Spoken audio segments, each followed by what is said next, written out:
Hello everyone, welcome to Lucky Education. और boss आज हम स्टार्ट करने वाले हैं क्लास सिक्स्थ की एनसीईआरटी। बॉस क्लास सिक्स्थ की पहली बात तो मैं आपको बता दूं, नई एनसीईआरटी आ गई है बॉस लास्ट ईयर से। इस साल नहीं, लास्ट ईयर से आ गई हैं। पहले एनसीईआरटी अलग अलग हुआ करती थी। क्लास सिक्स्थ की हिस्ट्री की अलग चलती थी, सिविक्स की अलग चलती थी और ज्योग्राफी की अलग चलती थी। अब सिर्फ आपकी एक ही बुक है जिसका नाम है exploring society India and beyond. हम अपनी सोसाइटी के बारे में समझेंगे, समाज के बारे में समझेंगे, इंडिया और इंडिया से बाहर इन सारी चीज़ों को भी जानेंगे। और बॉस जब आप पॉलिटिकल साइंस पढ़ते हो ना बड़ी क्लासेस में भी, तो मैं बता रहा हूँ यार, पॉलिटिकल साइंस पढ़ने का मजा जब ही आएगा जब आपकी एनसीईआरटी, बचपन वाली एनसीईआरटी, छोटी छोटी एनसीईआरटी अच्छी हो। ठीक है। तो दूसरी बात मैं बता दूं, ये जो कोर्स मैं अब आपको पढ़ाने वाला हूं, जो एनसीईआरटी वाला स्टार्ट होगा, क्लास सिक्स्थ की एनसीईआरटी वाला, ये ऐसा नहीं है सिर्फ क्लास सिक्स्थ के बच्चों के लिए। ये क्लास सिक्स्थ के बच्चों के लिए तो है, नो डाउट। जो भी एस्पिरेंट, जो भी लोग इवन बड़े बड़े एग्जाम जैसे यूपीएससी, स्टेट पीसीएस या किसी भी गवर्नमेंट एग्जाम की तैयारी करना चाहते हैं, या जिनको पॉलिटिकल साइंस में इंटरेस्ट है, ग्रेजुएशन करना चाहते हैं भैया कहीं पर भी, तो उनके लिए ये सबसे ज़्यादा इंपॉर्टेंट कोर्स है। ठीक है। तो एक एक लाइन, एक एक वर्ड विद बेसिक्स हम इसमें सारी चीज़ों को डिस्कस करेंगे। और बेसिक्स की तो यार जरूरत ही नहीं पड़ेगी, क्योंकि बेस पॉलिटिकल साइंस का यहीं से स्टार्ट होगा। यहीं पर आप देखोगे छोटी छोटी चीज़ें आप सीखोगे जो आपकी ग्रेजुएशन तक काम आएंगी चीज़ें। आप कोई से भी एग्जाम की तैयारी करना, बिलीव मी, हर चैप्टर में, हर जगह पर ये जो आज आप पढ़ोगे ना, मैं एक आज सिविक्स स्टार्ट करूंगा, इसमें सिविक्स वाला चैप्टर स्टार्ट करूंगा, आप देखोगे हर जगह पे यही चीज़ें आती हैं बॉस। ठीक है। बुक में जो दे रखा है वो तो मैं आपको बताऊंगा, मेरा तरीका पढ़ाने का बता देता हूँ। मैं जो बुक में दे रखा है वो तो आपको पढ़ाऊंगा ही पढ़ाऊंगा। बुक के अलावा बेसिक्स भी कराऊंगा, और जरूरत पड़ेगी तो चीज़ों को मैं करंट को भी रिलेट करा के बताता चलूंगा, जैसे करंट में क्या हो रहा है। तो मेरा मॉडल है भैया BBC model, basic, books and current, ये सारी चीज़ें समझाऊंगा। तो पहले एक बार ये जो बुक है ना, इसके चैप्टर देख लेते हैं और फिर हम एक चैप्टर सिविक्स का स्टार्ट करेंगे बॉस। ठीक है। ये रही बॉस लिस्ट आपकी। इसमें इसको 4 पार्ट्स में डिवाइड किया गया है, 4-5 पार्ट्स में। एक है थीम 1। थीम 1 में आपको देखने को मिलेगा, यहाँ पर चीज़ें जो हैं आपको थीम 1 में India and the world, land and the people, मतलब ये 3 चैप्टर आपके जो हैं यूँ समझ लो ज्योग्राफी के हैं। फिर theme B tapestry of the past, मतलब यहाँ पर हम हिस्ट्री के बारे में चर्चा करेंगे बॉस। ठीक है। फिर है आपका our cultural heritage and knowledge tradition, यहाँ पे हम इंडिया के कल्चर के बारे में जानेंगे। ठीक है। कल्चर भी अलग से आपको देखने को मिलेगा। फिर है गवर्नेंस एंड डेमोक्रेसी, यहाँ पर आप अपनी सिविक्स या हम कह सकते हैं पॉलिटिकल साइंस पढ़ोगे। तो मैं यार यहीं से स्टार्ट करना चाहता हूँ। मैं इन्हीं का एक चैप्टर स्टार्ट करूंगा, ग्रास रूट डेमोक्रेसी, इसको स्टार्ट करूंगा। फिर ग्रास रूट डेमोक्रेसी, मतलब 3 टॉपिक हैं यार ग्रास रूट डेमोक्रेसी के। मतलब डेमोक्रेसी में जैसे हम कहते हैं ना, अपने देश में यार बॉस 3 तरह की सरकारें, सेंट्रल गवर्नमेंट, स्टेट गवर्नमेंट और लोकल गवर्नमेंट। बिल्कुल लोकल गवर्नमेंट से बिल्कुल यहाँ पे स्टार्ट करेंगे, जीरो से स्टार्ट करेंगे। ग्रास रूट डेमोक्रेसी, डेमोक्रेसी क्या है ये हम देखेंगे, गवर्नमेंट क्या होती है ये देखेंगे, गवर्नेंस क्या होती है ये हम देखेंगे, राइट। और लास्ट में आपकी इकोनॉमिक लाइफ अराउंड अस, मतलब यार आपको इकोनॉमिक्स पढ़ने का भी मौका मिलेगा क्लास 6 में। जो इकोनॉमिक्स आप मतलब 9th क्लास में पढ़ते थे पहले, अब वो आपको 6th क्लास से पढ़ने को मिलेगी। ठीक है। So we are going to start chapter number 10। बाकी चैप्टर्स भी आएंगे, चिंता ना करें भाई। ठीक है। फिलहाल मैं यहाँ से स्टार्ट कर रहा हूँ, ग्रास रूट डेमोक्रेसी पार्ट 1 से स्टार्ट कर रहा हूँ, गवर्नेंस। तो 1-2 चैप्टर होने के बाद धीरे धीरे हम सारे चैप्टर भी कवर करेंगे। So let's begin chapter number 1। तो यहाँ पर पहुँच गए बॉस हम चैप्टर नंबर 1 पर, मतलब यह कह सकते हो सिविक्स का चैप्टर नंबर 1 कह सकते हो। और बुक का हम देखें तो बुक का बॉस अपना चैप्टर नंबर 10 है। चैप्टर का नाम है ग्रासरूट्स डेमोक्रेसी। बिल्कुल नीचे के लेवल पे जो डेमोक्रेसी होती है उसको हम बोलेंगे ग्रासरूट डेमोक्रेसी, पार्ट 1, चैप्टर का पार्ट 1 है। और यहाँ पर हम फोकस करने वाले हैं गवर्नेंस के बारे में, ज़्यादा फोकस हमारा गवर्नेंस के बारे में रहेगा। देखो महाभारत का यहाँ पे एक कोटेशन दे रखी है, क्या दे रखी है, the ruler protect Dharma, the rulers protect Dharma and Dharma protect those who protected. Ruler की जिम्मेदारी होती है धर्म की रक्षा करे, और धर्म उनकी रक्षा करता है जो धर्म की रक्षा करते हैं। ठीक है। ऐसे करके दे रखा है। एक और यहाँ पे दे रखा है, यहाँ पे देख सकते हो, there is no peace without justice, अगर जस्टिस नहीं है तो शांति नहीं होगी। नो जस्टिस विदाउट इक्वलिटी, और कहीं पर अगर इक्वलिटी नहीं है तो वहाँ पर जस्टिस नहीं होगा। और नो इक्वलिटी विदाउट डेवलपमेंट, और यार जब तुम डेवलपमेंट नहीं लाओगे तो फिर इक्वलिटी का भी कोई मतलब नहीं है, इक्वलिटी आएगी नहीं। और no democracy without respect of to the identity and dignity of the cultures and the people. अगर आप डेमोक्रेसी लाना चाहते हो तो आपको लोगों की आइडेंटिटी को रेस्पेक्ट करना पड़ेगा, लोगों की डिग्निटी को रेस्पेक्ट करना पड़ेगा, लोगों के कल्चर को रेस्पेक्ट करना पड़ेगा, लोगों को रेस्पेक्ट करना पड़ेगा। तो इस चैप्टर में बड़े बड़े क्वेश्चन स्टार्टिंग में आपके रेज कर दिए। What is the meaning of governance, governance क्या होती है यार, why do we need a government, government की क्या जरूरत पड़ती है, और डेमोक्रेसी क्या है और क्यों इंपॉर्टेंट है। ये 3 बड़े क्वेश्चन इस चैप्टर के माध्यम से हम डील करने वाले हैं। आपको पता होना चाहिए यार, अपना प्यारा देश, अपना प्यारा भारत, अपना प्यारा इंडिया, इस देश में, इंडिया में, हमारे में जो टाइप ऑफ गवर्नमेंट है या फॉर्म ऑफ गवर्नमेंट है वो है हमारे देश में डेमोक्रेसी। तो अरे डेमोक्रेसी क्या है, किसे कहते हैं डेमोक्रेसी, मतलब क्या है डेमोक्रेसी का, गवर्नमेंट क्या होती है, गवर्नेंस क्या होती है, we are going to discuss each and everything. और यार ये किताब इतनी ब्यूटीफुली मतलब रिटन की गई है, आपको मजा आ जाएगा। इसमें इतने प्यारे प्यारे पिक्चर लगा रखे हैं, पहली वाली पुरानी एनसीईआरटी में ऐसे पिक्चर नहीं है। सो थैंक यू कहना पड़ेगा मैंने गवर्नमेंट ऑफ इंडिया को, जो इतनी प्यारी एनसीईआरटी डिजाइन करी है। लाइन टू लाइन पढ़ेंगे, एक एक वर्ड को हम पढ़ लेंगे, चिंता ना करें बॉस, है ना। और जहां मुझे लगेगा कि यहां पर क्वेश्चन लिख लो छोटे बच्चों के लिए, उनके लिए क्वेश्चन भी बता दूंगा मैं कि भाई ये क्वेश्चन है, इसको आप अच्छी तरह से लर्न कर लेना, ठीक है। ओके, तो शुरू करते हैं। सबसे पहले introduction. Human beings have been living in communities for a long time. आपने देखा होगा इंसान जो है कम्युनिटी में रहना पसंद करता है, कम्युनिटी मतलब ग्रुप्स में रहना पसंद करता है। और ग्रुप्स में हम आज से नहीं रह रहे, बहुत साल हुए, हजारों सालों से हम ग्रुप में रहना पसंद करते हैं। When a large number of people live together there can be disagreements और डिसऑर्डर और rules become necessary to maintain order and harmony. जब यार आप ग्रुप में रहते हो ना भाई साहब, जब आप ग्रुप में रहते हो और वहां पर लोगों की संख्या बढ़ने लग जाए, एक ग्रुप छोटा होता है जब तो कोई दिक्कत नहीं है, मगर ये ग्रुप बहुत बड़ा हो जाए तो वहां पर आपको देखने को मिलेगा लोग ना कई सारी चीजों को लेकर एग्री नहीं होते हैं, तो डिसएग्रीमेंट देखने को मिलेगा, कई बार गड़बड़ हो जाती है, डिसऑर्डर हो जाता है, अव्यवस्था फैल जाती है। तो यार ऐसे बड़े ग्रुप को, ऐसे बड़े ग्रुप्स को अगर आपको मेंटेन करके रखना है तो वहां पर भाई साहब लॉ बनाना जरूरी है, कानून बनाना जरूरी है। अपनी क्लास ही ले लो यार, आपकी क्लास एक बड़ा ग्रुप हो गया, अब अगर क्लास में कोई कानून ना हो, लॉ ना हो, तो आप देखो क्लास में अशांति हो जाती है। तो टीचर क्या करते हैं भाई साहब, मॉनिटर बना देते हैं, मॉनिटर की जिम्मेदारी भाई चलो देखो कोई गड़बड़ी करे बोर्ड पे नाम लिख दो उसका, टीचर फिर उसको पनिश करते हैं।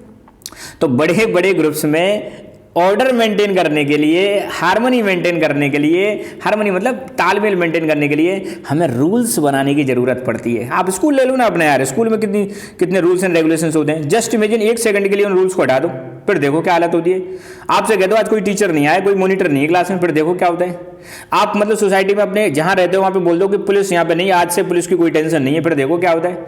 जैसे ही आपको पता चलेगा अपने यहाँ पे पुलिस खत्म, भारत में पुलिस खत्म, देखो तुरंत लड़ाइयाँ स्टार्ट होने लग जाएंगी, लोग एक दूसरे को मारने लग जाएंगे यार, है ना। आप ट्रैफिक रूल्स हटा दो, फिर देखो आप क्या होता है, कितने एक्सीडेंट बढ़ जाएंगे, देख रहे हो। मतलब रूल्स बहुत जरूरी होती हैं। आप आसपास रह रहे हो ना, अपने आसपास के एरिया में आपने देखा होगा, अपने आसपास के एरिया में अगर हार्मनी मेंटेन करके रखनी है, ऑर्डर मेंटेन करके रखना है, तो भाई साहब हमें रूल्स बनाने पड़ेंगे। तो ये चीज़ तो आपको समझ में आ गई। इंसान कहाँ पे रहता है, बड़ी बड़ी सोसाइटीज में रहता है, बड़ी बड़ी सोसाइटीज में, कम्युनिटीज में हार्मनी बनाने के लिए, ऑर्डर बनाने के लिए रूल्स बहुत जरूरी होते हैं। तो मैंने बता दिया क्यों जरूरी होते हैं। There are probably some simple rules at home that you are expected to follow. Even यार घर पर भी आपको देखने को मिलेगा, कुछ रूल्स आपको घर पर भी फॉलो करने पड़ते हैं। करते हो नहीं करते हो भाई बताओ। घर पर आपको टाइम से आना होता है, टाइम से जाना होता है, बताना होता है कहाँ जा रहे हो, कहाँ नहीं जा रहे हो, हर चीज़ आपको मतलब घर वालों को बतानी पड़ती है। The school where you study has rules too. अब आप जहाँ पढ़ते हो वहाँ पे स्कूल्स में भी रूल्स होते हैं। देख रहे हो बॉस, बात चर्चा चल रही है रूल्स पर। अभी धीरे धीरे हम गवर्नमेंट पर आएंगे, देखते चलना। Some for students, others for teachers. School में कुछ नियम होते हैं टीचर्स के लिए और कुछ होते हैं स्टूडेंट्स के लिए।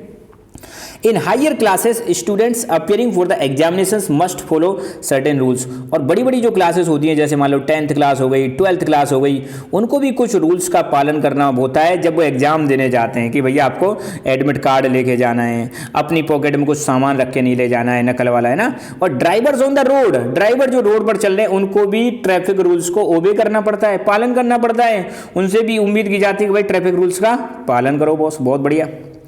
People employed in the all kind of jobs are need to follow the rules set up by the employer। देखो एम्प्लॉयर क्या होता है, नौकरी देने वाले को हम बोलते हैं एम्प्लॉयर। नौकरी देने वाले को क्या बोलते हैं, एम्प्लॉयर। और जो नौकरी करता है उसको हम बोलते हैं एम्प्लॉय, नौकरी करने वाला। तो जो मान लो स्कूल चलाने वाला एम्प्लॉयर कहलाएगा और उसमें काम करने वाले जो टीचर्स है वो क्या कहलाएंगे, एम्प्लॉय कहलाएंगे। तो एम्प्लॉय को कुछ रूल्स फॉलो करने पड़ेंगे जो एम्प्लॉयर बताता है। जैसे टीचर्स की अगर मैं बात करूँ, टीचर से आपको रिलेट करना आसान होगा। तो देखो जब भी स्कूल स्टार्ट होगा तो टीचर्स टाइम पर आपके पहुंच जाते होंगे, टाइम पर आपकी क्लास लेते होंगे, होता है कि नहीं होता। मान लो कोई फैक्ट्री में इंजीनियर्स जॉब कर रहे हैं या किसी हॉस्पिटल में डॉक्टर्स जॉब कर रहे हैं, उनको भी रूल्स फॉलो करने पड़ते हैं जो एम्प्लॉयर ने सेट कर रखे हैं। तो they have committed to their employees, है ना, ध्यान रखना। What would happen if no one followed these rules, क्या होगा अगर नियमों को पालन ना किया जाए? सिंपल आंसर है भाई साहब, सोसाइटी अच्छी तरह से फंक्शन नहीं करेगी। इसका मतलब क्या हुआ, हमने देखा importance of rules, importance of rules, rules का इंपॉर्टेंस हमने देखा कि किसी भी सोसाइटी में रूल्स बनाने का मतलब है वहां पर एक हार्मनी मेंटेन करके रखना। किसी भी सोसाइटी में, कम्युनिटी में रूल्स बनाने का मतलब है वहां पर एक ऑर्डर मेंटेन करके रखना, वहां पर पीस मेंटेन करके रखना, ये सारी चीजें होती हैं। तो इसको हम कहते हैं लॉ एंड ऑर्डर मेंटेन करके रखना। इसके लिए हमारे लिए जरूरी होता है। और किसी भी सोसाइटी को प्रॉपर फंक्शन करने के लिए, अच्छी तरह से फंक्शन करने के लिए रूल्स बनाना जरूरी है। अगर रूल्स नहीं होंगे तो वो सोसाइटी प्रॉपरली फंक्शन नहीं करेगी। वहां पर आपको कैओस देखने को मिलेगा, समस्याएं देखने को मिलेगी, डिसऑर्डर देखने को मिलेगा, वहां पर आपको लड़ाइयां देखने को मिलेंगी, राइट्स देखने को मिलेंगे, दंगे देखने को मिलेंगे, बहुत सारी समस्याएं देखने को मिलेंगी। तो आपको समझ में आ गया होगा क्या मतलब है बॉस, राइट। अब बात ये आती है कि चलो यार, आपने कहा कि चलो सर आपने बता दिया कि कोई भी कम्युनिटी में प्रॉपर फंक्शन करने के लिए, क्या करने के लिए, प्रॉपर फंक्शन करने के लिए हमें ज़रूरत पड़ती है किसकी, रूल्स। बहुत बढ़िया, अच्छी बात है। अब क्वेश्चन निकल के आता है भैया, क्या क्वेश्चन निकल के आता है कि यार इन रूल्स को बनाता कौन है। Now the new question is who makes these rules. अगला क्वेश्चन क्या निकल के आएगा, कौन बनाएगा भाई। देखो, who makes the rules and why, और कौन बनाता है और क्यों बनाता है। हाउ दे आर मेड, कैसे बनाए जाते हैं। These are the some of the questions we will explore in this chapter. और यही चीज़ हम इस चैप्टर में पढ़ने वाले हैं कि इन रूल्स को कौन बनाता है जो किसी कम्युनिटी में प्रॉपर फंक्शन करने के लिए जरूरी है। अब यहाँ पर देखो 2-3 डेफिनेशन आ रही हैं, तीन क्वेश्चन बनेंगे यहाँ पे। पहला क्वेश्चन, व्हाट इज गवर्नेंस, इसको आपको अपनी कॉपी में नोट डाउन कर लेना है, गवर्नेंस क्या है। दूसरा क्वेश्चन बनेगा, व्हाट इज गवर्नमेंट, गवर्नमेंट क्या होती है और गवर्नेंस क्या होती है।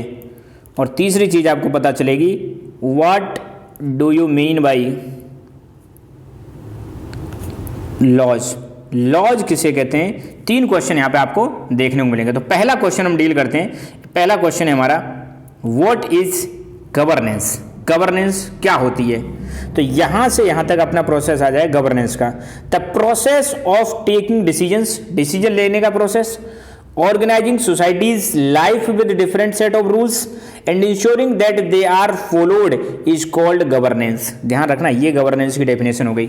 मतलब डिसीजन लेने का प्रोसेस, डिसीजन कैसे लिए जा रहे हैं। जैसे मान लो आपके एरिया में कलेक्टर साहब है, कलेक्टर साहब आपको सोसाइटी में सब कुछ मेंटेन करने के लिए डिसीजन लेते हैं, सोसाइटी को ऑर्गेनाइज करते हैं, अलग अलग रूल्स बनाते हैं और ये इंश्योर करते हैं इन रूल्स को सभी के सभी फॉलो करें। तो रूल्स बनाना, डिसीजन लेना, सोसाइटी को ऑर्गेनाइज करना और ये इंश्योर करना रूल्स फॉलो किए जा रहे कि नहीं किए जा रहे, ये प्रोसेस कहलाता है बॉस गवर्नेंस। क्या कहलाएगा, गवर्नेंस कहलाएगा, है ना। डिसीजन लेने का प्रोसेस, सोसाइटी को ऑर्गेनाइज करना, अलग अलग रूल्स बनाना अलग अलग लोगों के लिए और इंश्योर करना कि ये रूल्स फॉलो किए जा रहे हैं, दैट इज कॉल्ड गवर्नेंस। अब आता है गवर्नमेंट क्या है। तो गवर्नमेंट क्या है भाई, गवर्नमेंट तो आपने सुना ही होगा कि भाई इस बार बीजेपी की गवर्नमेंट है, इस बार कांग्रेस की गवर्नमेंट है, इस बार आम आदमी पार्टी की गवर्नमेंट है ना। ये सुना है कि नहीं सुना। तो गवर्नमेंट मतलब क्या, लोग।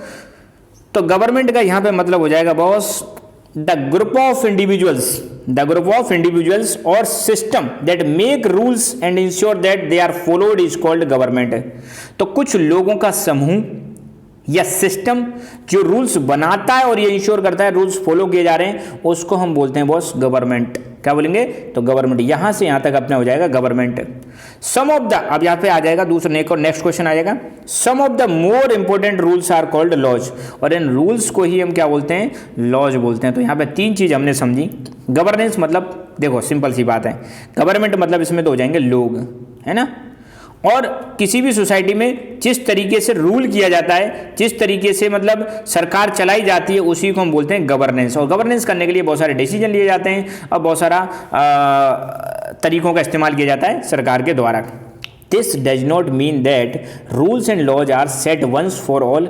इसका मतलब ये भी नहीं है कि रूल्स एक बार बना दिए, भाई जरूरत पड़ती है तो रूल को बार बार चेंज भी किया जाता है। Just as you have might discuss a particular rule at home with your parents और student body might ask the school और university management to change a rule, citizen also have a say in the laws and rules governing the society we will see how this take place. मतलब देखो simple सी बात है, जैसे हम घर में, university में, स्कूल में कहते हैं कि यार ये रूल थोड़ा सही नहीं है, इसको चेंज कर लो। सिमिलरली सरकार में भी रूल बदलने का नियम होता है, सरकार भी रूल्स बदल सकती है। इवन हमारे जो संविधान में कुछ भी लिखा हुआ है उसको भी चेंज किया जा सकता है, उसको भी अमेंड किया जा सकता है। अमेंड करने का मतलब उसमें बदलाव किया जा सकता है। तो यहाँ पर आप देखो बॉस, यहाँ से लोग आ रहे हैं जा रहे हैं बॉस, और यहाँ से देखो गाड़ी आ रही है साहब, यहाँ पे ट्रैफिक लाइट दिखा रखी है ना, ये सारी चीज़ें आ रही हैं जा रही हैं। अच्छा देखो इस डायग्राम में देखो यहाँ कितना प्रॉपर सिस्टम बनना है ना, ठीक है। यहाँ पे देखो एकदम सभी चीज़ें ऑर्डरली हो रही हैं, और यहाँ पे रूल्स एंड रेगुलेशंस खत्म कर दो। ये देखो क्या हो रहा है, कोई भी कहीं से आ रहा है जा रहा है तो हालत ख़राब हो रही है यहाँ पे ना। इसके अलावा और भी चीज़ें दिखा रखी हैं। ये देखो यहाँ से बढ़िया ट्रेन आ रही है, ये रोड पे कुछ रोड बनाने का काम चल रहा है। ये बॉर्डर पे हमारे सिपाही हैं देख रेख कर रहे हैं, ये डॉक्टर साहब है इनको देख रहे हैं। यहाँ पे भाई साहब ये डिजास्टर आ गई है, डिजास्टर मतलब कोई प्राकृतिक आपदा आ गई है, लोगों को बचा रहे हैं। मान लो बाढ़ वाड़ आ गई, अर्थक्वेक आ गया, ये ट्रैफिक के मतलब इंचार्ज हैं साहब, ट्रैफिक को कंट्रोल कर रहे हैं। ये टीचर हैं, बच्चों को पढ़ा रही हैं। ये हमारी सुप्रीम कोर्ट है बॉस, क्या है ये सुप्रीम कोर्ट। कहाँ पर है सुप्रीम कोर्ट? हमारी न्यू दिल्ली में। ध्यान रखना, इसके बारे में आगे हम चर्चा करेंगे, चिंता ना करें। आगे बढ़ते हैं। यहाँ पर भैया पोस्टमैन है, क्या लेके आ रहे हैं? पोस्टमैन हमारा डब्बो लेके आ रहे हैं। ये कुछ बैंक है, बैंक में लोग पैसे वैसे जमा करा रहे हैं, निकाल रहे हैं। तो कुछ फोटो दिखा रखे हैं, बड़े प्यारे प्यारे अच्छे अच्छे फोटो दिखा रखे हैं। तो कह रहे हैं can you identify categories of public services, क्या इनमें से देख सकते हो पब्लिक सर्विसेज। अब यार पब्लिक सर्विस क्या होती है? पब्लिक सर्विस का मतलब ऐसी कोई भी सर्विस जिसको गवर्नमेंट प्रोवाइड करा रही है। कौन प्रोवाइड करा रही है? गवर्नमेंट प्रोवाइड करा रही है, उसको बोलते हैं पब्लिक सर्विसेज। तो public services are those services which are provided by the government. What role do you think government play in each of these activities? Can you think of other aspects of your daily life where government play important role? बताओ यार, यहाँ पर government का ही तो role दिख रहा है। देखो बताओ, ये पोस्ट ऑफिस सरकारी है, आपके मेल्स को, आपके पोस्ट को, आपके लेटर्स को एक जगह से दूसरी जगह पहुंचा रहे हैं। ये बैंक है, बैंक को भी कौन रेगुलेट करता है? गवर्नमेंट रेगुलेट करती है। बैंक भी दो प्रकार की होती हैं, पब्लिक बैंक होती हैं सरकारी, और एक होती हैं प्राइवेट बैंक। ये तुम्हारा लेन देन कंट्रोल करते हैं। स्कूल भी दो तरह के होते हैं, बताओ।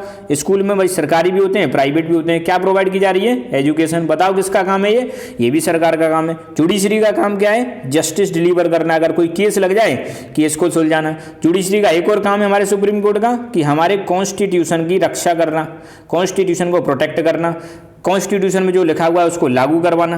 ट्रैफिक पुलिस, ये भी बताओ किसका काम है? ट्रैफिक कंट्रोल करना, ये भी गवर्नमेंट का काम है। सरकारी आदमी भाई साहब ट्रैफिक को कंट्रोल करते हैं। फायदा क्या होता है इससे? एक्सीडेंट बचते हैं। फिर कोई डिजास्टर आ गई, डिजास्टर का मतलब होता है बेटा प्राकृतिक आपदा। बताओ, प्राकृतिक आपदा में अर्थक्वेक आ गया, मान लो भूकंप आ गया भाई साहब, बाढ़ आ गई, फ्लड आ गया, मान लो सुनामी आ गई, तो बताओ कौन रोल प्ले कर रहा है? बचाव कार्य कौन कर रहा है? गवर्नमेंट का रोल है। गवर्नमेंट मतलब लोगों की मदद कर रही है। यहाँ पर ये साहब डॉक्टर साहब हो गए, यहाँ पर हेल्थ का रोल हो गया। ये भी सरकारी स्कूल वो देखे होंगे आपने, सरकारी हॉस्पिटल्स देखे होंगे जहाँ पर इलाज किया जाता है। ये नेशनल सिक्योरिटी का काम है, दूसरे देशों से रक्षा करने के लिए। बताओ देश की सिक्योरिटी भी कौन? सरकार करती है। सरकार एम्प्लॉय करती है किसको? लोगों को। ये क्या हो गया? इंफ्रास्ट्रक्चर, रोड बनाया जा रहा है। ये रेलवे है, ये भी किसके लिए? ट्रांसपोर्ट के लिए। तो ट्रांसपोर्ट की जिम्मेदारी भी किसकी है? कौन रोल प्ले कर रहा है इसमें? इसमें भी सरकार रोल प्ले कर रही है। तो इन सारे फोटोज को देखकर क्या लगता है? इन सारे फोटोज को देखकर लगता है यहाँ ट्रैफिक देखो एक ऑर्डरली चल रहा है, यहाँ ऑर्डर में नहीं चल रहा है तो दिक्कतें हो रही हैं। तो इन सारी चीज़ों को बॉस कौन कंट्रोल कर रहा है? सरकार कंट्रोल कर रही है। यही हम देखना चाहते हैं। अब हम टॉपिक स्टार्ट करेंगे 3 ऑर्गन्स ऑफ द गवर्नमेंट। क्या स्टार्ट करेंगे? 3 ऑर्गन्स ऑफ द गवर्नमेंट। एक सेकंड। तो देखो भाई, आगे बढ़ने से पहले हम एक बार समराइज कर लेते हैं कि गवर्नमेंट क्या करती है, गवर्नमेंट के क्या क्या फंक्शंस होते हैं, क्या क्या रोल होता है गवर्नमेंट का। फंक्शंस ऑफ गवर्नमेंट या गवर्नमेंट के फंक्शंस क्या क्या होते हैं आपके लिए, हमारे लिए सरकार क्या करती है। तो सबसे पहले रन द कंट्री। पहली बात, देश को चलाना किसकी जिम्मेदारी है? सरकार की। स्टेट को चलाना किसकी जिम्मेदारी है? सरकार की। इवन आपके लोकल एरिया को, लोकल एरिया में जो पंचायत हो रही है उसको भी कौन रन करता है? उसको भी कौन मेंटेन करता है? सरकार मेंटेन करती है। दूसरा, आपकी सिक्योरिटी करना, क्या करना, सिक्योरिटी करना। सिक्योरिटी किसकी, लोगों की सिक्योरिटी करना। सिक्योरिटी किसकी, लैंड की प्रोटेक्शन करना, अपने टेरिटरी की प्रोटेक्शन करना, लैंड या टेरिटरी, इसकी भी सुरक्षा कौन करती है, हमारी सरकार करती है। सरकार का नेक्स्ट काम क्या है, रूल्स एंड रेगुलेशंस बनाना। क्या बनाना, रूल्स एंड रेगुलेशंस बनाना। इंश्योर करना या कह सकते हैं इम्प्लीमेंट करना, इम्प्लीमेंटिंग रूल्स एंड रेगुलेशंस। सरकार ने जो भी रूल्स एंड रेगुलेशंस बनाए उनको इम्प्लीमेंट करना। इम्प्लीमेंट करने का मतलब है लागू करना। अलग अलग पॉलिसीज फॉर्मेशन करना, नीतियां बनाना। पॉलिसीज का मतलब क्या होता है, नीति बनाना, पॉलिसी फॉर्मेशन करना। जैसे एजुकेशन की एक अलग से नीति बना देना, आपको पता है नेशनल एजुकेशन पॉलिसी सुना होगा आपने, है ना। फॉरेस्ट को कंट्रोल करने के लिए फॉरेस्ट पॉलिसी बनाना, ट्रेड को कंट्रोल करने के लिए ट्रेड पॉलिसी बनाना, विदेशी व्यापार को कंट्रोल करने के लिए उसकी फॉरेन ट्रेड की पॉलिसी बनाना। अंडरस्टूड। और सरकार का काम क्या है, और सरकार का काम है जस्टिस डिलीवर करना। क्या डिलीवर करना, अब सरकार का एक ऑर्गन होता है जिसको हम बोलते हैं जुडिशरी। जुडिशरी का काम क्या होगा, जस्टिस प्रोवाइड कराना, ये भी जिम्मेदारी है। फिर सरकार का काम है वेलफेयर प्रोवाइड कराना। क्या करना, वेलफेयर करना, लोगों का कल्याण करना, स्पेशली पुअर्स का, स्पेशली सोशली और economically, socially and economically backward sections, जो पिछड़े हुए लोग हैं उनका वेलफेयर करना। सिटीजन, सीनियर सिटीजन जो होते हैं हमारे, उनका वेलफेयर करना। ठीक है, तो हम कह सकते हैं सरकार क्या करती है, वेलफेयर का काम करती है। और क्या करती है सरकार बॉस, सरकार इसके अलावा सरकार के और भी काम है डेवलपमेंट करना। क्या करना, डेवलपमेंट करना। डेवलपमेंट में ये रोड्स बना सकते हैं, डेवलपमेंट में ये रेलवे का डेवलपमेंट कर सकते हैं, डेवलपमेंट में ये हॉस्पिटल्स बना सकते हैं बॉस, डेवलपमेंट में ये इंडस्ट्रीज को प्रमोट कर सकते हैं जिससे जॉब्स क्रिएट हों लोगों के लिए, स्कूल्स खोल सकते हैं, कॉलेजेस खोल सकते हैं, ब्रिज बना सकते हैं। क्या बना सकते हैं, ब्रिज बना सकते हैं, स्पेस में डेवलपमेंट कर सकते हैं, स्पेस में जा सकते हैं। तो यार सरकार के बहुत सारे रोल है, यहाँ पे लिस्ट डाउन करोगे तो लाइन लग जाएगी सरकार के रोल्स क्या हैं। इकोनॉमी को कंट्रोल करना, किसको कंट्रोल करना, इकोनॉमी को कंट्रोल करना, इकोनॉमिक पॉलिसीज बनाना, पॉवर्टी को रिमूव करना, अनएम्प्लॉयमेंट को रिमूव करना, है ना, क्राइम्स को कंट्रोल करना, क्राइम्स को क्या करना, कंट्रोल करना, लॉ एंड ऑर्डर मेंटेन करके रखना, शांति, लॉ एंड ऑर्डर मतलब शांति, लॉ एंड ऑर्डर का मतलब है शांति मेंटेन करके रखना। ये सारे काम किसके हैं भाई, गवर्नमेंट के। किसके काम हैं, गवर्नमेंट के। तो एक बार ये चार्ट बना लेना। अब हम आगे बढ़ते हैं। आगे बॉस अपना टॉपिक दे रहेगा 3 organs of the government. Topic का नाम क्या है हमारा, 3 organs of the government. Government के 3 ऑर्गन होते हैं। अभी तो हमने देखी गवर्नमेंट क्या होती है। गवर्नमेंट मतलब ग्रुप ऑफ पीपल जो लॉज को इन्फोर्स करते हैं, लॉ बनाते हैं, उनको हम बोलते हैं गवर्नमेंट। अब गवर्नमेंट के कितने पार्ट हैं भाई, यहाँ पर आप देखोगे डिटेल में 3 पार्ट्स बता रखे हैं। तो मैं चाहता हूँ एक चार्ट बना दूं आपके लिए, प्यारा सा एक चार्ट बना दूं। उस चार्ट को आप बना लेना ढंग से, उसमें आपको पता चल जाएगा कि गवर्नमेंट क्या होती है बॉस, गवर्नमेंट क्या होती है। तो यहाँ पर हम बनाते हैं ऑर्गन्स ऑफ द गवर्नमेंट। बढ़िया सा चार्ट बनाता हूँ, फिर इसको हम पढ़ेंगे, एक ही बार में पढ़ देंगे क्योंकि ये चार्ट समझ में आ गया तो समझ में आ जाएगा। ऑर्गन्स ऑफ गवर्नमेंट बहुत इंपॉर्टेंट है। कोई सी भी सरकार हो, सेंट्रल गवर्नमेंट हो या स्टेट गवर्नमेंट हो, उसके 3 ऑर्गन होते हैं बॉस। कितने ऑर्गन होते हैं, 3 ऑर्गन होते हैं, 3 ऑर्गन। पहला ऑर्गन है लेजिस्लेचर। पहले ऑर्गन का नाम क्या है, लेजिस्लेचर। दूसरा ऑर्गन है एग्जीक्यूटिव और तीसरा ऑर्गन है जुडिशरी, जुडिशरी। तो अपनी सरकार के बॉस 3 ऑर्गन्स होते हैं। कितने ऑर्गन्स होते हैं, 3 ऑर्गन्स होते हैं। पहला ऑर्गन जैसे मैंने बताया लेजिस्लेचर, पहला ऑर्गन क्या है हमारा, लेजिस्लेचर। दूसरा ऑर्गन क्या है, एग्जीक्यूटिव। तीसरा ऑर्गन क्या है, जुडिशरी। और ये तीनों क्या हैं, organs of the government, organs of the government. अब इन तीनों का काम क्या है एक एक करके समझते हैं। देखो लेजिस्लेचर का काम है, लेजिस्लेचर का काम है लॉ मेकिंग। ये सरकार का वो ऑर्गन है। तो देखो मैंने बताया था जैसे हमारी बॉडी होती है, इंसान की जो बॉडी होती है, इंसान की बॉडी के अलग अलग ऑर्गन्स होते हैं, अलग अलग ऑर्गन्स का काम अलग अलग होता है ना। जैसे कान का काम होता है भैया सुनना, आँखों का काम होता है देखना, हाथ पैर का काम होता है मूवमेंट करना। ऐसे ही हमारी जो सरकार होती है, सरकार के भी 3 ऑर्गन होते हैं। लेजिस्लेचर का काम है लॉ बनाना। अभी क्वेश्चन आया था ना कौन लॉ बनाता है, तो हमारा लेजिस्लेचर वाला जो ऑर्गन है ना, ये भाई साहब लॉ बनाता है। अब बात आती है लॉ तो बन गए, लागू कौन करेगा? तो लागू करती है हमारी एग्जीक्यूटिव। एग्जीक्यूटिव क्या करता है? Implementing laws. इम्प्लीमेंटिंग लॉज, जो लॉ बनाए हैं किसने? लेजिस्लेचर ने, उनको लागू करवाना। क्या करवाना? लागू करवाना। तो इसका लेजिस्लेचर का काम क्या है? कानून बनाना। क्या बनाना? कानून बनाना भाई साहब। और इसका काम क्या है? कानूनों को लागू करवाना। ऐसे ही लिख देना आप बिल्कुल, फिलहाल तो एक कॉपी में मेंटेन कर लेना। अब ये देखना, ये सारे कानून हमारे संविधान के हिसाब से हैं कि नहीं। आपको पता है भारत में जो सरकार है वो किसके हिसाब से चलती है? कॉन्स्टिट्यूशन के हिसाब से चलती है, जिसके बारे में हम बाद में पढ़ेंगे। संविधान, ये सारी चीजें किस में लिखी हुई हैं? संविधान में लिखी हुई हैं। जो हमारा 26 नवंबर 1949 को बन के रेडी हो गया था और 26 जनवरी 1950 को ये संविधान हमारा लागू हो गया था। इसलिए 26 जनवरी को हम क्या मनाते हैं? रिपब्लिक डे मनाते हैं बॉस। क्या मनाते हैं? Republic day. ये सारी चीजें कहाँ लिखी हुई हैं? कॉन्स्टिट्यूशन में लिखी हुई हैं। तो एक जुडिशरी का काम है ये चेक करना कि लॉज जो बनाए जा रहे हैं वो कॉन्स्टिट्यूशन के हिसाब से हैं कि नहीं।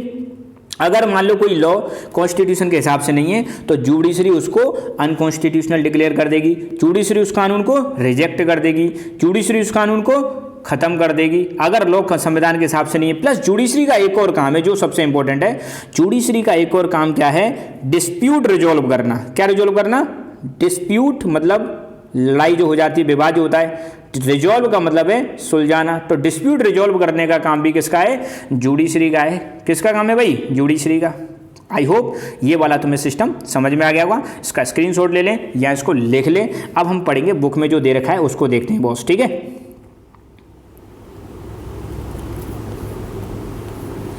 आ जाओ बॉस, यहाँ पे आते हैं वापस। तो 3 ऑर्गन्स ऑफ द गवर्नमेंट। अब आपको याद आ रहा है ना, पहला ऑर्गन लेजिस्लेचर, दूसरा ऑर्गन एग्जीक्यूटिव, तीसरा ऑर्गन जुडिशरी। तो टोटल कितने ऑर्गन हो गए boss? 3 organs of government. 3 organ है, LEJ। इसे ट्रिक से याद रखना, LEJ 3 ऑर्गन है हमारी सरकार के। तो पढ़ते हैं, देखो। All over the world digital technologies have been transforming the way societies function. दुनिया भर में टेक्नोलॉजी जो है हमारी सोसाइटी को बहुत ज़्यादा चेंज कर रही है ना। In India till about 30 years ago people who wanted to transfer money to distant relative would have to queue up at the post office to send a money order after filling a form, or if they had to send a payment to some business they would have to queue up at their bank to obtain demand draft which would then have to be sent by the post। मतलब यहाँ पे कह रहे हैं यार, आज से boss 30 साल पहले की सिचुएशन, आज नहीं, आज से 30 साल पहले अगर हमको पैसा भेजना पड़ता था ना बॉस, बहुत ज़्यादा दिक्कत आती थी। हमको पैसा लेके जाना पड़ता था पोस्ट ऑफिस में और क्यों मतलब लाइन में लगा रहना पड़ता था पैसा भेजने के लिए। अगर आपको अपने कोई रिलेटिव को पैसा भेजना है तो फॉर्म भरना पड़ता था और फिर वो पैसा भेजना पड़ता था। और अगर आप कोई बिजनेस करते हो तो बैंक में भैया डिमांड ड्राफ्ट लेना पड़ता था और फिर उसको पोस्ट ऑफिस के थ्रू भेजना पड़ता था, जिसमें बहुत सारा वक्त लगता था। मगर अब आपको पता है क्या आ गया है भैया? UPI। अब क्या आ गया है? फ़ोन पे, गूगल पे। दूसरा क्या आ गया है? गूगल पे। तीसरा क्या आ गया है? पेटीएम। बताओ, आप इंस्टेंटली पैसा भेज सकते हो। तो यार बताओ 30 साल में कितनी दुनिया बदल गई है। पहले ये टेक्नोलॉजी हुआ नहीं करती थी। तो ये जो डिजिटल टेक्नोलॉजी उसने सोसाइटी को, हमारी को एकदम बदल दिया है। पहले यार मतलब लोगों से बात नहीं हो पाती थी, अब इंस्टेंटली व्हाट्सअप, इंस्टाग्राम, ट्विटर, इनसे एक झटके में बात हो जाती है, right. You have probably never heard these terms money order, demand draft, because today we have digital means of sending across money instantly। तो यार आपने कभी ये नाम सुने ही नहीं हुए? डिजिटल डिमांड ड्राफ्ट क्या होता है, मनी ऑर्डर क्या होता है, चेक क्या होता है, इनके बारे में आपने कम सुना होगा। क्यों? क्योंकि भाई आप डिजिटल एज में पैदा हुए हो। आप तो भैया फोन पे और ये गूगल पे और इन सारी चीज़ों को सुना हुआ आपने, राइट। क्यों? क्योंकि आप टेक्नोलॉजी में पैदा हुए हो, टेक्नोलॉजी के ज़माने में। However, this has also created a new class of criminals without even leaving their desk find digital ways of stealing peoples money. अब देखो अब जैसे जैसे नई नई टेक्नोलॉजी आती है तो थ्रेट्स भी आ जाते हैं। पहले लोग घरों में जाके चोरी करते थे, अब जो क्रिमिनल्स हैं वो घर पर मतलब अपनी डेस्क पर बैठे बैठे, अपनी ऑफिस में बैठे बैठे डिजिटल तरीकों से आपके पैसे चुरा लेते हैं। तो इसलिए आपने सुना होगा कि कोई भी फ़ोन को लाए तो उसको रेस्पॉन्ड नहीं करता है, कोई भी आपसे OTP पूछे बताना नहीं है, कोई भी आपको कुछ भी फ़ोन करके धमकाने की कोशिश करे बिल्कुल नहीं बताना है। तो नए नए तरीके आ गए। This has led many governments to pass new laws in order to fight such criminal activities called cyber crime. तो ध्यान रखना, मोबाइल के जरिए, इंटरनेट के जरिए जो क्राइम किए जा रहे हैं उन क्राइम्स को हम बोलते हैं साइबर क्राइम। ध्यान देना, ये बड़ा नया चीज है भाई साहब। इंटरनेट के माध्यम से जो क्राइम किए जाते हैं उसको बोलते हैं साइबर क्राइम। तो दुनिया भर की सरकारों ने इन साइबर क्राइम से डील करने के लिए क्या किए, बहुत सारे लॉज बनाए। Some of those criminals who believe in robbing innocent people in their hard earned money instead of using their skills to contribute to the society, they have been arrested and convicted in the court। तो ध्यान देना, ऐसे criminals जो believe करते हैं कि बेचारे जो इनोसेंट लोग हैं उनको आप लूट लोगे, उनकी जो बड़ी मेहनत से कमाई हुई पैसा है उसको आप लूट लोगे बिना स्किल्स के। मतलब यार चोर तो चोर ही होते हैं, वो कुछ अपना काम करने के बजाय गरीब लोग मतलब इनोसेंट लोगों को लूटते हैं, ठीक है। तो इनको सरकार अरेस्ट करवा देती है और इनको कोर्ट कन्विक्ट कर देता है। कन्विक्ट मतलब दोषी करार कर देता है। क्या करार कर देता है? दोषी। They are usually fined as well as jailed for some years. उन पर फाइन लगाया जाता है, फाइन का मतलब है जुर्माना लगाया जाता है, और उनको जेल भी कर दिया जाता है। तो through this example we can see how 3 branches of organs work together. अब यार यहाँ पर इस एग्जाम्पल में आपको देखना है कि तीनों ब्रांच कैसे काम कर रही हैं। हमने 3 ब्रांच देखी थी गवर्नमेंट की, 3 ऑर्गन्स होते हैं। हमने देखा था पहला लेजिस्लेचर, दूसरा देखा हमने एग्जीक्यूटिव, और तीसरा देखा जुडिशरी। तो ऊपर वाला जो एग्जाम्पल है जिसमें मतलब साइबर क्राइम की बात की जा रही है, तो साइबर क्राइम वाले एग्जाम्पल में आपको देखने को मिलेगा कि कैसे तीनों ऑर्गन्स हमारे काम कर रहे हैं। जैसे पहली बात, पहला ऑर्गन है legislature. Legislature is the organ that makes new laws. तो अगर पूछे व्हाट इज लेजिस्लेचर, तो यहाँ पे बताना है लेजिस्लेचर वो ऑर्गन है जो हमारे लिए नए नए लॉज बनाता है, लेजिस्लेट करता है। लेजिस्लेट मतलब कानून बनाता है। समटाइम्स इट ऑल्सो अपडेट्स और रिमूव्स एग्जिस्टिंग लॉज। लेजिस्लेचर और क्या करता है, कई बार पुराने नियमों को अपडेट भी कर देता है, और बहुत ज्यादा पुराने होते हैं तो उनको हटा भी देता है। This is done by assembly of representatives of the people. और ये कहां पर किया जाता है? असेंबली में किया जाता है। लोग इकट्ठे होते हैं हमारे रिप्रेजेंटेटिव और वो करते हैं। इसके बारे में हम बाद में देखेंगे, ठीक है। तो लेजिस्लेचर ने क्या किया, लॉ बना दिया। तो सिंपल सी बात है, साइबर क्राइम को कंट्रोल करने के लिए जो लॉ बनाए बॉस, वो किसने बनाए? लेजिस्लेचर ने। अब आगे बढ़ते हैं, दूसरा काम है एग्जीक्यूटिव का। The executive is the organ that implement the laws. Executive वो ऑर्गन है जो इंप्लीमेंट करता है। This includes head of the state. इसमें वो होता है हेड ऑफ द स्टेट आता है, जैसे प्रेसिडेंट हो गया, प्राइम मिनिस्टर हो गया, चीफ मिनिस्टर हो गए, मिनिस्टर्स होते, और भी कोई भी एजेंसी जो लॉज को इन्फोर्स कर रही है, इन्फोर्स मतलब लागू करवा रही है, वो इसमें आ जाएगा। जैसे यहाँ पर साइबर पुलिस। साइबर पुलिस क्या करेगी इस एग्जाम्पल में? उन क्रिमिनल्स को पकड़ के जेल करवा देती है। तीसरा ऑर्गन है हमारा जुडिशरी। जुडिशरी वो ऑर्गन है, judiciary the system of courts which decides whether someone has broken the law and if so what course of action should be taken including punishment if necessary. तो judiciary वो organ है, वो देखेगा, judiciary decide करेगा कि बंदे ने law को तोड़ा है कि नहीं तोड़ा है। अगर तोड़ा है तो उसके खिलाफ क्या एक्शन लेना चाहिए, क्या उनको पनिशमेंट देना चाहिए कि नहीं देना चाहिए। Sometimes it also examines whether a decision taken by the executive is right और whether a law passed by legislature is well conceived और फेयर ऑल। कई बार जुडिशरी ये भी देखती है कि जो एग्जीक्यूटिव ने जो डिसीजन लिया है वो सही लिया है या नहीं लिया है, एग्जीक्यूटिव ने जो लॉ बनाए वो सही है या नहीं है, ये भी चेक करती है कौन? जुडिशरी। तो तीनों ऑर्गन्स हमने देखे।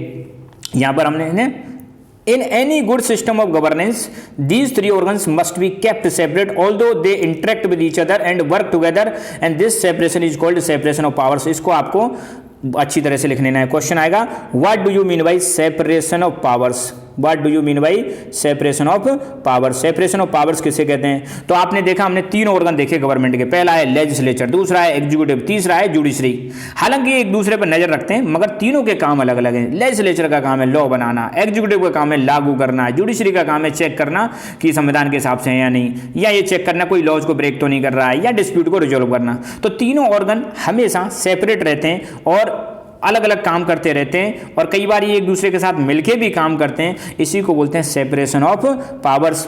It is intended to provide a system of checks and balance, और इसी को हम बोलते हैं चेक्स एंड बैलेंस करना। जैसे मान लो एग्जीक्यूटिव ने कोई डिसीजन लिया तो जुडिशरी उस डिसीजन को चेक कर सकती है, लेजिस्लेचर ने कोई लॉ बनाया, जुडिशरी उसको चेक कर सकती है। तो ऐसे करके ये एक दूसरे को चेक करते रहते हैं, इसी को बोलते हैं चेक्स एंड बैलेंस वाला system. This means that each organ of the government can check what the other is doing and restore balance if one organ act beyond expected rule. तो तीनों आपस में ऐसे एक दूसरे को चेक करके क्या करते हैं, ये चेक करते रहते हैं कि ये क्या कर रहे हैं, सही तो सही कर रहे हैं कि गलत कर रहे हैं। अगर कुछ गलत करते हैं तो बैलेंस रिस्टोर करते हैं, दूसरे को कंट्रोल करके।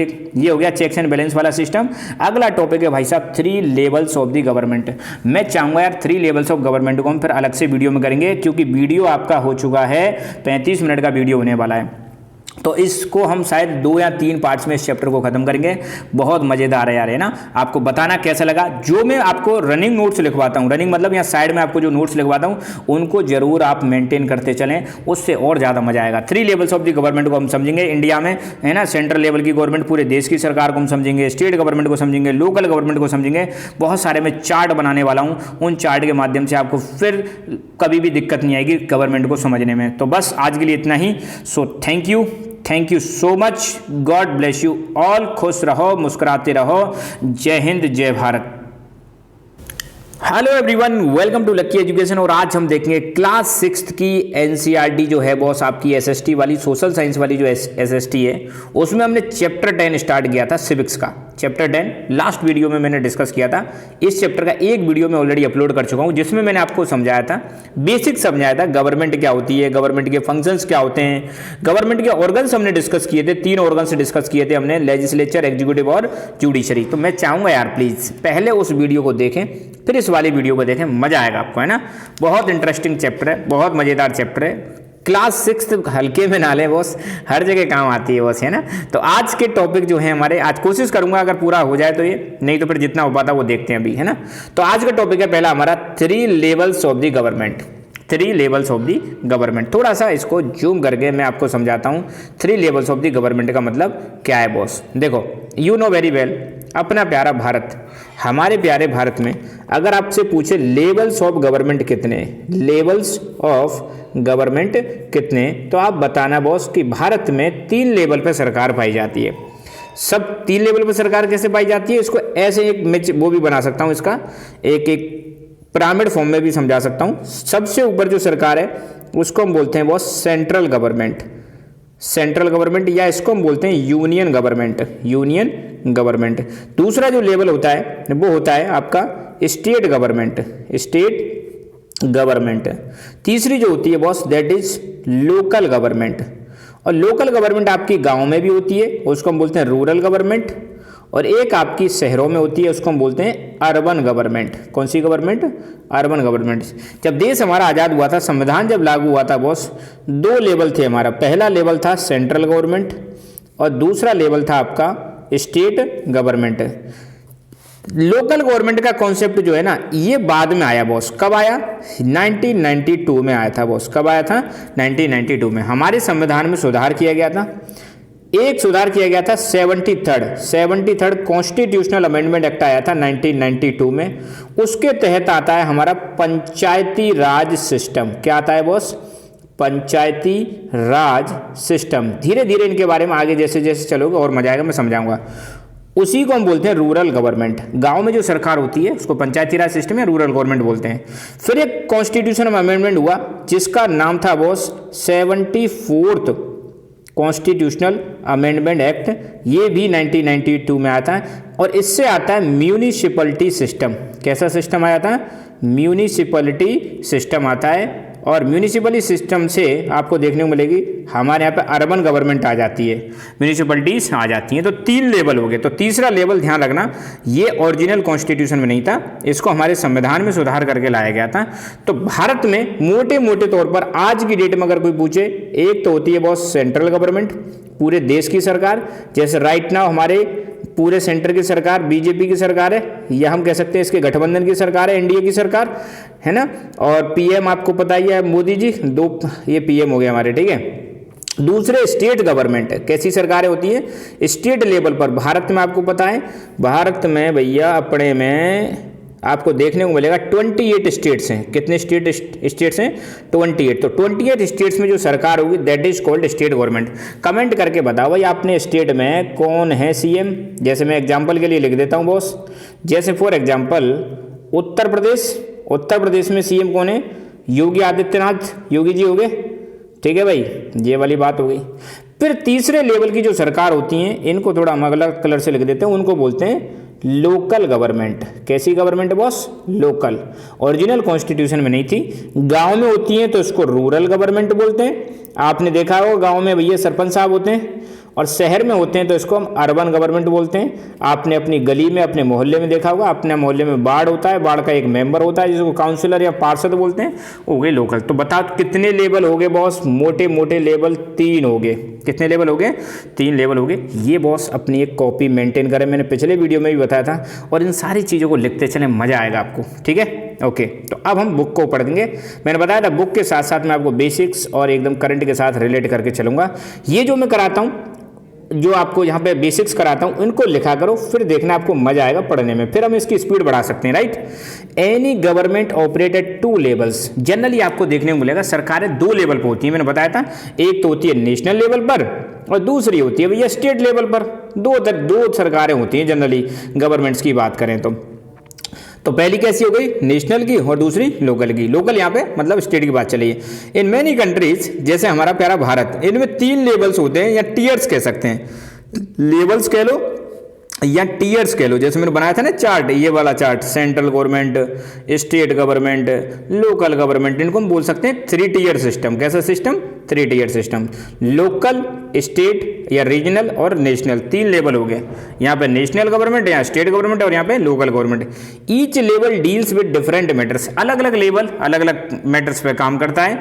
To use as a comparison, if a bulb in your home is not lighting up, you will first check the bulb switch fuse etc. If that does not work, you may call an electrician, and if it is found that the problem is not within your home, you may need to go to electricity board and file a complaint. These are 3 levels of dealing with the problem. देखो boss कितनी अच्छी मतलब example दिया गया है कि यार आपके घर में एक बल्ब नहीं जल रहा है बॉस, है ना। तो बल्ब नहीं जल रहा है तो सबसे पहले तो आप खुद के घर में देखोगे भाई, बल्ब घर में कोई दिक्कत नहीं है, बल्ब तो खराब नहीं हुआ, फ्यूज तो खराब नहीं हुआ, घर की वायरिंग देखोगे। लेवल 1 आपने अपने घर में देखा, ठीक है, नहीं चला बॉस। दूसरा फिर ये क्या करें, अगर ऐसा नहीं है तो आप क्या करोगे? इलेक्ट्रीशियन बुलाओगे। क्या बुलाओगे? इलेक्ट्रीशियन चेक कर रहा भैया, देखो दूसरा लेवल हो गया। इलेक्ट्रीशियन भी नहीं कर पा रहे हैं तो फिर आप अपने इलेक्ट्रिसिटी बोर्ड में कंप्लेन करोगे, साहब हमारे यहाँ पे बिजली नहीं आ रही। तो ऐसे 3 लेवल यहाँ पे दिखा रखे हैं, ये अपना लिखना नहीं है, सिर्फ समझाने के लिए। तो ये बड़ा प्यारा सा चार्ट है, ऑल्दो मैंने बना ही दिया आपका, है ना। लेवल्स ऑफ गवर्नमेंट इसको कह सकते हो, लेवल्स ऑफ गवर्नमेंट। तो पहला सेंट्रल लेवल, नेशनल लेवल, पूरे देश की जो सरकार होती है, देश की सरकार। फिर स्टेट गवर्नमेंट, राज्यों के लेवल पर। आपको मैंने बता दिया भारत में स्टेट्स की बात करें 28 स्टेट्स हैं, 28।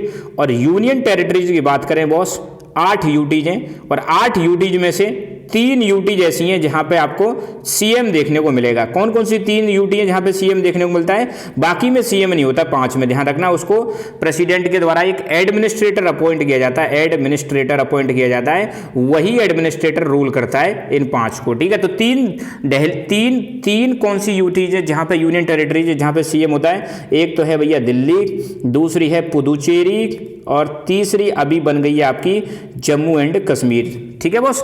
बाकी 28 स्टेट्स में क्या होती है? स्टेट गवर्नमेंट होती है। फिर तीसरी लोकल गवर्नमेंट होती है जो आपके शहर या गांव के लेवल पर होती है। 3 लेवल हो गए बॉस, ठीक है। आगे बढ़ते हैं। In India we have local government, state government and central government या यूनियन गवर्नमेंट, ये मैं बता चुका हूँ आपको। Imagine that following heavy rain for a few days there is a flood in the part of district, it is not too severe, the local authorities may be able to deal with it. If it involve severe town and many villages, the state government will step in, send rescue team to help affected people. But if it is a massive flood affecting vast areas, central government may also come to help, sending relief supplies and army etc. So there are again 3 level. देखो यहाँ पे एक again example दे दिया बहुत प्यारा सा कि यार आपके यहाँ पे बरसात हो रही है। अगर बरसात बहुत ज़्यादा सीवियर नहीं है, बहुत ज़्यादा खतरनाक नहीं है, तो आपकी लोकल अथॉरिटीज उसको डील कर लेंगी। अगर इसमें कई सारे शहर और कई सारे विलेज जुड़ रहे हैं तो स्टेट गवर्नमेंट डील करेगी। और बहुत एरिया अगर कवर कर रही है फ्लड, बहुत ज़्यादा नुकसान हो रहा है, तो फिर भाई सेंट्रल गवर्नमेंट आ जाएगी, वो आपको सहायता भेजेगी। रिलीफ का मतलब सहायता भेजेगी बॉस, ठीक है।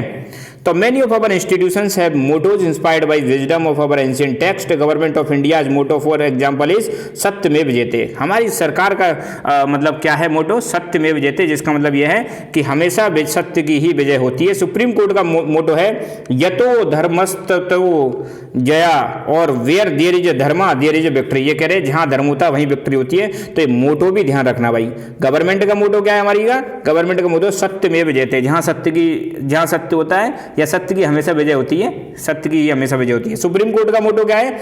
यतो धर्मस्तु जय, जहां धर्म है वहीं पर विक्ट्री होती है। मोटो भी पूछ सकते हैं आपसे, ठीक है। तो the table on facing page provide a summary, वो हमने देख लिया, 3 लेवल होते हैं, उसको छोड़ो अब, है ना। आगे बढ़ते हैं। यहाँ पे आप देख सकते हो ये 3 ऑर्गन्स बता रखे हैं। जुडिशरी अगर ऑल इंडिया लेवल पर देखें तो सुप्रीम कोर्ट होता है, स्टेट लेवल पर हाई कोर्ट होते हैं। लेजिस्लेचर की बात करें तो नेशनल लेवल पर मैंने बताया था पार्लियामेंट होता है, और पार्लियामेंट के 2 घर होते हैं, एक होता है लोकसभा और दूसरा होता है राज्यसभा। स्टेट लेवल पर भी 2 हाउस होते हैं बॉस। स्टेट लेवल पर एक होता है लेजिस्लेटिव असेंबली, एक होता है लेजिस्लेटिव असेंबली और एक होता है लेजिस्लेटिव काउंसिल। तो यहाँ पे देखो स्टेट असेंबली या विधानसभा होती है एक, तो note most of the states have single assembly, few state have 2। इसको मैं आपको अलग से एक चार्ट बनवाऊंगा, ठीक है। स्टेट लेवल पे लेजिस्लेचर में 2 चीज़ आती हैं, एक तो लेजिस्लेटिव असेंबली और एक लेजिस्लेटिव काउंसिल। तो ज़्यादातर स्टेट में आपको एक ही चीज़ देखने को मिलेगी, लेजिस्लेटिव असेंबली। हाउस का मतलब क्या है? जहाँ पे लॉज बनाए जाते हैं उसको और डिस्कस किए जाते हैं, पास किए जाते हैं, उसको हाउस बोलते हैं, ठीक है। आगे बढ़ते हैं बॉस। देखो यहाँ पे ध्यान देना, जुडिशरी मैंने बता दिया नेशनल लेवल पर सुप्रीम कोर्ट, स्टेट लेवल पर हाई कोर्ट, लेजिस्लेचर में नेशनल लेवल पर पार्लियामेंट, स्टेट लेवल पर लेजिस्लेटिव असेंबली या विधानसभा बोलते हैं, और कई स्टेट में 2 भी होते हैं। अच्छा, एग्जीक्यूटिव की बात करें तो सेंट्रल गवर्नमेंट में एग्जीक्यूटिव में क्या आता है, इसमें ध्यान रखना, एक तो प्रेसिडेंट साहब आते हैं जो कि हमारे नॉमिनल हेड होते हैं। नॉमिनल हेड का मतलब नाम मात्र के हेड होते हैं। और भारत के जो प्रेसिडेंट होते हैं, हमारी जो तीनों आर्म्ड फोर्सेस हैं, आर्म्ड फोर्सेस मतलब आर्मी, नेवी और एयरफोर्स, इन तीनों का सुप्रीम कमांडर कौन होता है? हमारा प्रेसिडेंट साहब होते हैं, और एक प्राइम मिनिस्टर होता है। तो एग्जीक्यूटिव में सेंट्रल लेवल पर कौन आ जाएगा? President and prime minister. एक चार्ट बनवाऊंगा, उसमें मजा आ जाएगा, चिंता ना करो अभी ना, फिलहाल देख लेते हैं। स्टेट गवर्नमेंट में एग्जीक्यूटिव में एक गवर्नर होता है जो नाम मात्र का हेड होता है, नॉमिनल मतलब नाम मात्र का, ज़्यादा इनके पास पावर्स नहीं होती हैं, और एक सीएम होता है भैया, ठीक है। सीएम और गवर्नर 2 हो गए स्टेट गवर्नमेंट में। तो आपसे क्वेश्चन पूछे कोई, एग्जीक्यूटिव में सेंटर में क्या क्या आते हैं? प्रेसिडेंट और प्राइम मिनिस्टर। स्टेट गवर्नमेंट में क्या आते हैं? गवर्नर और सीएम आते हैं। Functions and responsibilities, central government की क्या रेस्पॉन्सिबिलिटीज होती हैं और स्टेट गवर्नमेंट की क्या रेस्पॉन्सिबिलिटीज होती हैं। तो जैसे यहाँ पे देखा, सेंट्रल गवर्नमेंट की जिम्मेदारी डिफेंस, रक्षा देखना, विदेशी मामलों को देखना, एटॉमिक एनर्जी को देखना, कम्युनिकेशन को देखना, करेंसी देखना, इंटर स्टेट व्यापार को देखना, एजुकेशन को देखना, नेशनल पॉलिसीज बनाना। ये सारी जिम्मेदारी किसकी है बॉस? सेंट्रल गवर्नमेंट की जिम्मेदारी है। तो स्टेट गवर्नमेंट की क्या जिम्मेदारी है?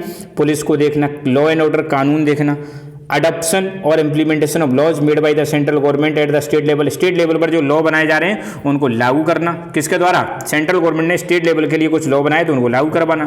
पब्लिक हेल्थ को देखना, एजुकेशन को देखना, एग्रीकल्चर को देखना, इरीगेशन को देखना, लोकल गवर्नमेंट को देखना। ये सब जिम्मेदारी किसकी है? स्टेट गवर्नमेंट की है बॉस, ठीक है। तो यहाँ पर एग्जाम्पल दे रखा है, नॉमिनल क्या होता है?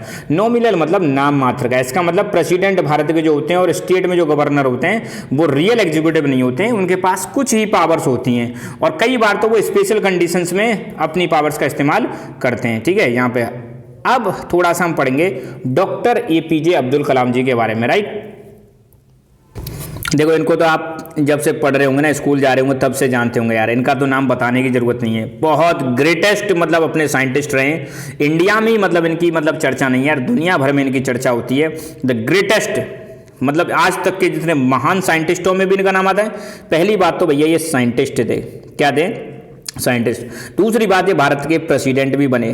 क्या बने थे? प्रेसिडेंट। और तीसरी बात, भारत में आज जो मिसाइल है ना बॉस, मिसाइल, आज हम जिन मिसाइल्स बोलते हैं, तो मिसाइल्स को डेवलप करने में इनका बहुत बड़ा योगदान है, इसलिए इनको बोलते हैं मिसाइल मैन। क्या बोला जाता है इनको? मिसाइल मैन बोला जाता है। तो भाई साहब अगर आपको कुछ सीखना है, if you want to learn something, तो इनसे बहुत सारी चीज़ें सीख सकते हो।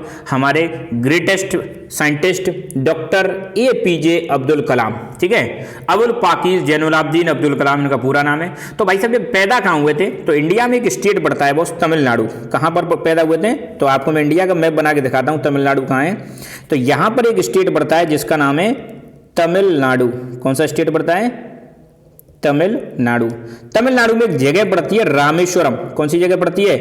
रामेश्वरम। रामेश्वरम नाम की जगह पर, धनुषकोडी नामक जगह पर इनका मतलब जन्म हुआ था। तो बोर्न इन हम्बल फैमिली, बहुत ही सीधी सादी फैमिली में जन्म हुआ था। रामेश्वरम कहाँ पर पड़ता है? तमिलनाडु में। 1931 में बॉस पैदा हुए थे हमारे डॉक्टर APJ अब्दुल कलाम जी। APJ अब्दुल कलाम जो हैं ये बहुत ही ज़्यादा रेनाउंड का मतलब फेमस साइंटिस्ट हैं, और इनका एक निक नेम है बॉस मिसाइल मैन। याद रखना बॉस, क्या बोला जाता है इनको? मिसाइल मैन के नाम से इनको जाना जाता है। किसको? डॉक्टर APJ अब्दुल कलाम को। इनके बारे में ये चीज़ भी ध्यान रखना।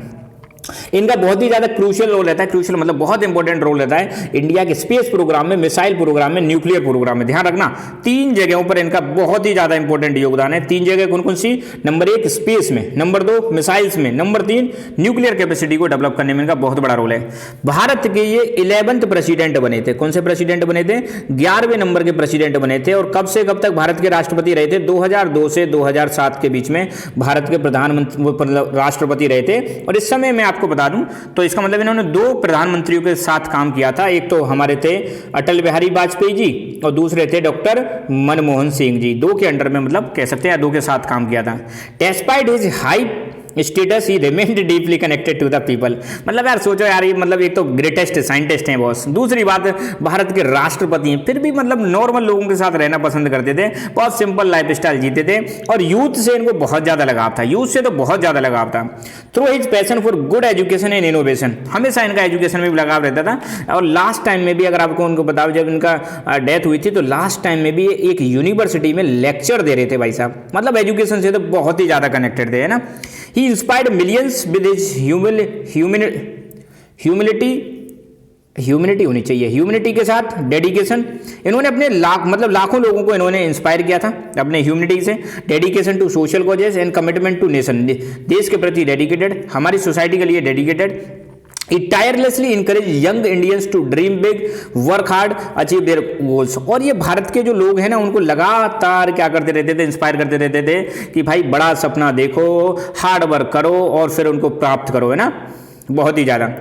Dr. Kalam so that even though his position as the President of India was nominal, he could play an important role in impacting countless lives। उनको पता है इनकी मतलब प्रेसिडेंट की मतलब जो पोस्ट है नॉमिनल है, फिर भी इन्होंने बहुत सारे लोगों की ज़िंदगी में बहुत सारा बदलाव लेके आए थे। और कुछ इनकी इंस्पायरिंग थॉट्स देख सकते हो यहाँ पे, ये इनकी थॉट्स हैं। Look at the sky, sky की तरफ देखो। वी आर नॉट अलोन, हम अकेले नहीं है। The whole universe is friendly to us, पूरा यूनिवर्स हमारा दोस्त है।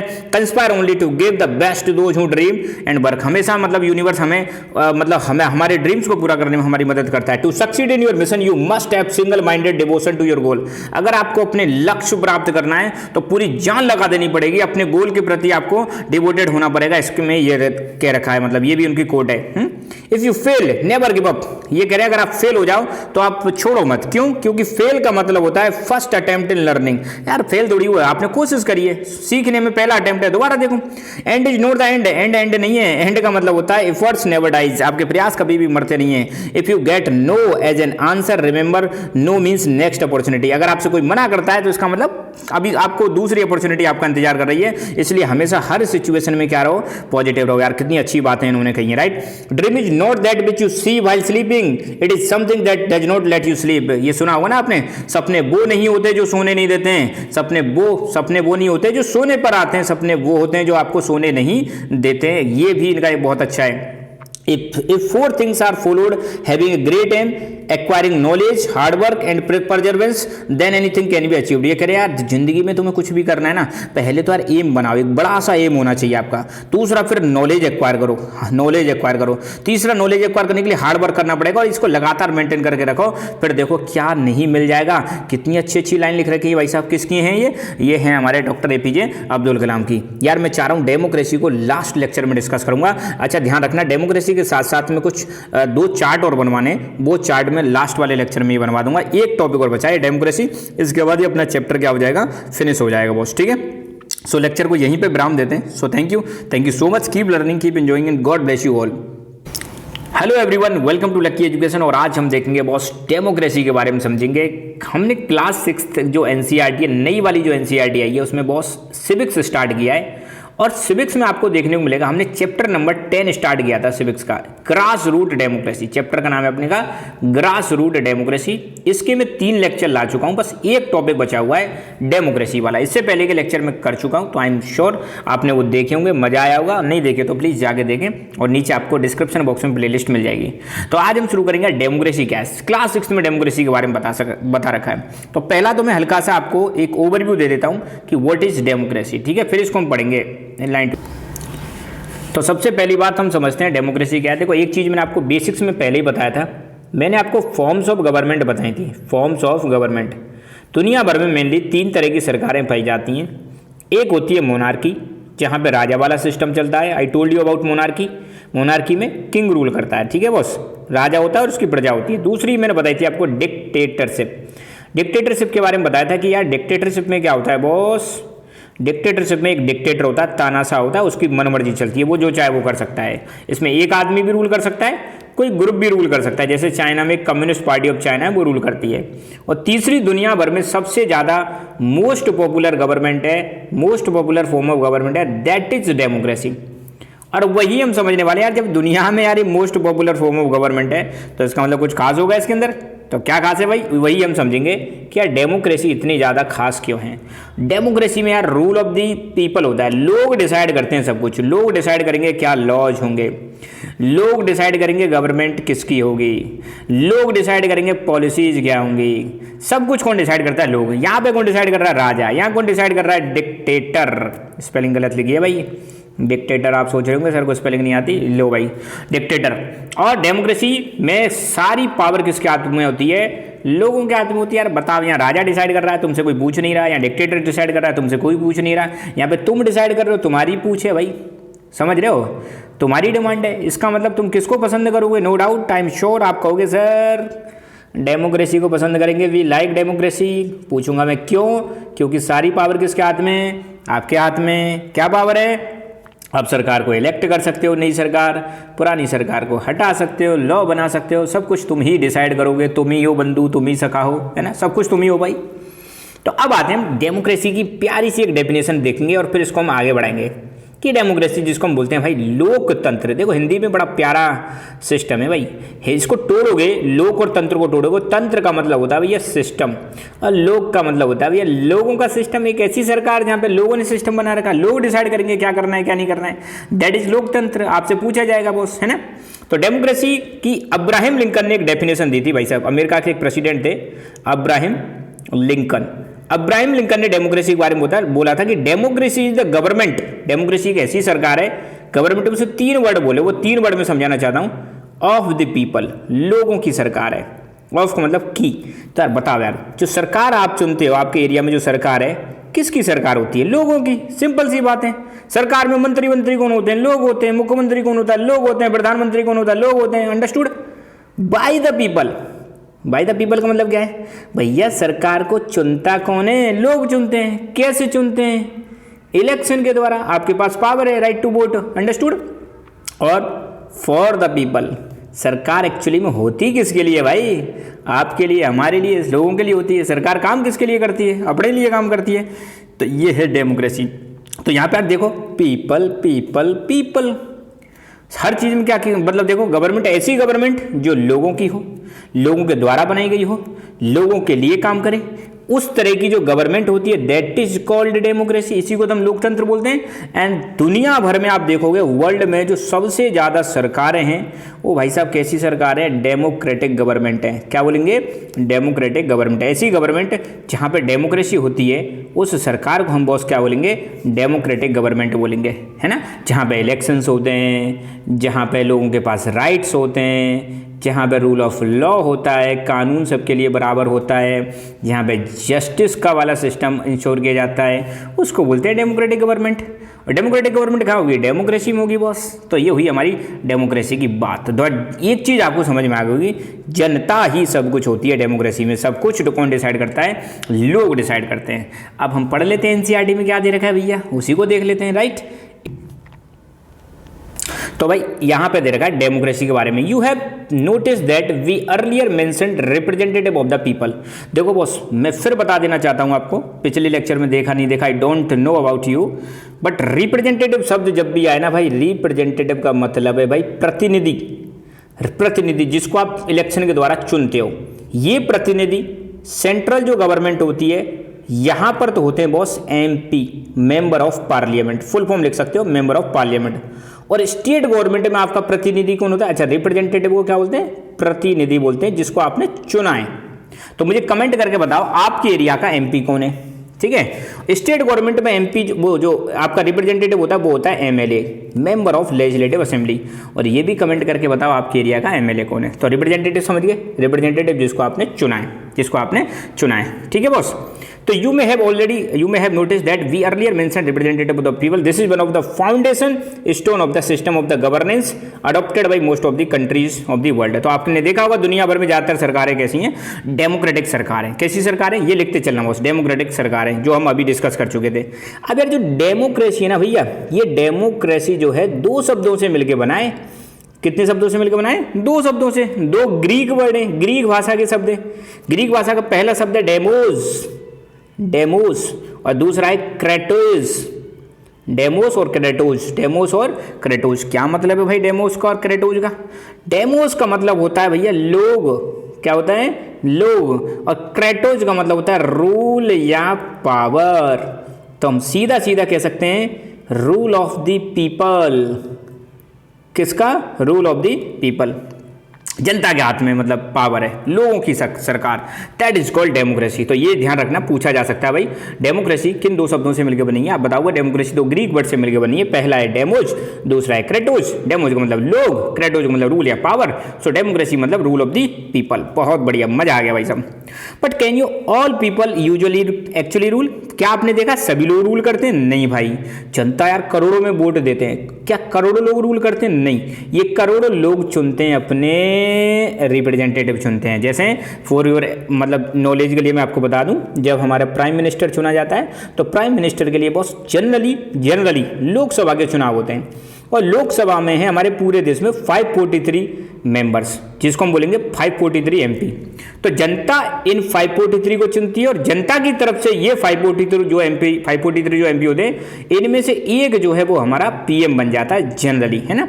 और वो फिर शासन करता है, और ये 543 जनता इनसे कहेगी, और ये फिर हमारी जनता के हिसाब से नियम कानून बनाते हैं।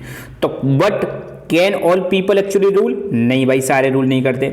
It is clearly not possible, बिल्कुल पॉसिबल नहीं है। इमेज, अब यहाँ पे देखो एग्जांपल दे रखा है, वो मैंने समझा दिया, फिर भी पढ़ लेते हैं। Imagine that there is a problem in your class, want to bring the attention of your school principal, may be there is something wrong with the classroom और विद द स्कूल्स इंफ्रास्ट्रक्चर, और perhaps you would like to propose a certain date for a field trip.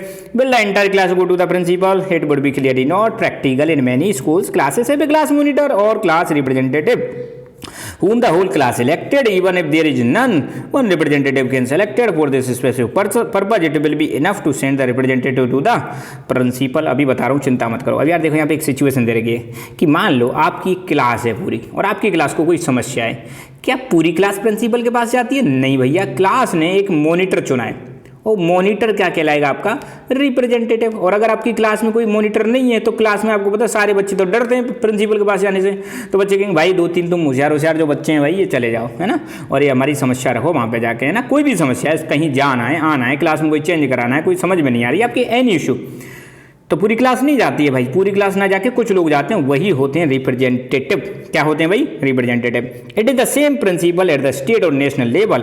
Through the elections people vote for representative. मैंने बताया था elections के माध्यम से vote करते हैं रिप्रेजेंटेटिव को। स्टेट में रिप्रेजेंटेटिव होते हैं एमएलए, और सेंटर में रिप्रेजेंटेटिव होते हैं एमपी। एमपी को हम हिंदी में बोलते हैं सांसद, एमएलए को हिंदी में बोलते हैं विधायक। ये भी लिख लेना भाई आप, है ना, मजा आ जाएगा आपको। Whom will the elected members of the representative assemblies? तो वो इलेक्टिव मतलब लेजिस्लेटिव असेंबली में चले जाते हैं।